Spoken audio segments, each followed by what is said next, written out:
The 58th Avenue project was created so that we could improve the roadway corridor in the way of the pavement service. The road prior to the project was a simple 2-lane industrial street. There was just ditches, no sidewalk, curb or gutter. It was dilapidating and deteriorating. Furthermore, we had inadequate drainage facilities. People were getting flooded because of the improper drainage.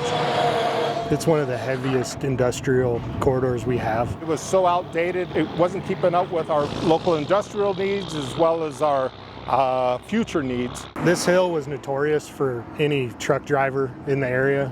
There was a lot of issues with concrete spillage and trucks even getting stuck on the hill. This roadway surface was lowered about 5.5 feet. Starting at the light there, we began a grade change. That meant a lot of excavation of soil, and the retaining wall was needed to be able to hold up the properties so that they could remain in business and be a viable portion of this community.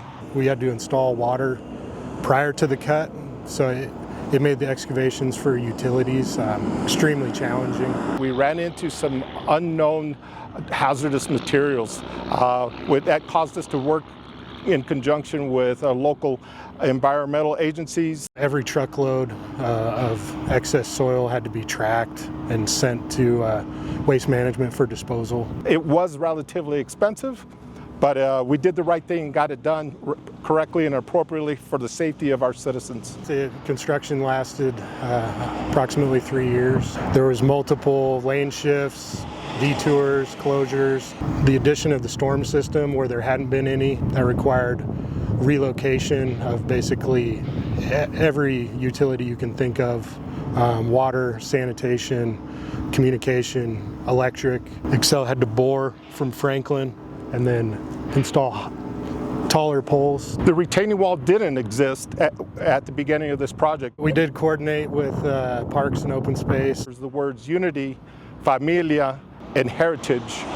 The kids thought that this represented the northern Globeville community to the best of their ability. This roadway does add a nice curb appeal for every business, but also to give pride back to this neighborhood. Once you get to the fun stuff that everybody can see, it's kind of like the icing on the cake at the end, with kind of the fun part of the construction once all the headache's over.